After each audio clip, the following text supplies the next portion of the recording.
YS Jaganmohan Reddy Nellore పర్యటనను అడ్డుకునేందుకు కూటమి కుట్రలు చేస్తోందని ఆగ్రహం వ్యక్తం చేశారు మాజీ డిప్యూటీ సీఎం అంజాద్ బాషా. వైఎస్ జగన్ నెల్లూరు వస్తున్నారంటే చంద్రబాబు, లోకేష్, పవన్ కళ్యాణ్ కు చెమటలు పడుతున్నాయన్నారు. ఏపీలో గతంలో ఎప్పుడూ ఇలాంటి సంస్కృతి లేదన్నారు. పోలీసులు ఎన్ని అడ్డంకులు సృష్టించినా వైఎస్ జగన్మోహన్ రెడ్డి నెల్లూరు వస్తారని స్పష్టం చేశారు. జగన్మోహన్ రెడ్డి గారు హెలికాప్టర్లో వస్తే హెలిప్యాడ్ వద్దకు 10 మందికి మాత్రమే అనుమతి ఉంటుంది. మరి ఆయనకు 3 వెహికల్స్ మాత్రమే మరి కాన్వాయ్గా ఫాలో అవుతాయి. 3 వెహికల్స్కి మాత్రమే పర్మిషన్ ఉంటుంది. మరి అదే కాకుండా మరి జైలులో ఉన్న మరి కాకాణి గోవర్ధన్ రెడ్డి గారికి పరామర్శించే దానికోసము కేవలం 3కి మాత్రమే అనుమతిస్తాము.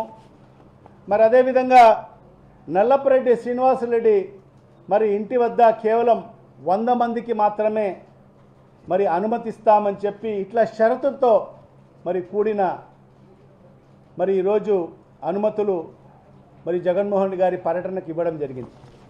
మరి ఇవాళ నేను ఒకటే సూటిగా మరి ఈరోజు కూటమిలో ఉన్న పెద్దలకు, ఈ రాష్ట్ర ముఖ్యమంత్రి శ్రీ నారా చంద్రబాబు నాయుడు గారికి, మరి పవన్ కళ్యాణ్ గారికి, రాష్ట్ర ఉప ముఖ్యమంత్రి, మరి షాడో సీఎం అయిన మరి లోకేష్ బాబు గారికి మరి ఈ మీడియా ముఖంగా నేను సూటిగా ప్రశ్నిస్తున్నాను.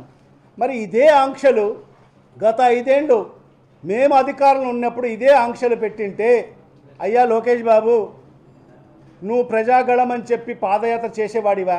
మరి అదే రకంగా ఈ రాష్ట్ర ముఖ్యమంత్రి మరి ఆనాటి ప్రతిపక్ష నాయకుడు మరి చంద్రబాబు నాయుడు గారు రాష్ట్రమంతా కూడా పర్యటన చేసేవాడా అని చెప్పి ఈ సందర్భంగా అడుగుతున్నాను. మరి అదే కాకుండా ఈ రాష్ట్ర ఉప ముఖ్యమంత్రి జనసేన నాయకుడు పవన్ కళ్యాణ్ గారు ఇదే ఆంక్షలు పెట్టింటే నీ జన సైనికులకు వేసుకొని, వేలాది మందిని జన సైనికులు వేసుకొని ఒక 200-300 కార్లు తీసుకొని మరి నువ్వు ఏ రకంగా కారు టాప్ పైన కూర్చొని సినిమా డైలాగులు వేసుకుంటూ, సినిమా యాక్షన్లు తీసుకుంటూ మరి ఏ రకంగా ఈ రాష్ట్రంలో పర్యటించేవాడివా అని ఒక్కసారి ఆలోచన చేయమని చెప్పి కూడా ఈ సందర్భంగా తెలియజేసుకుంటున్నాను.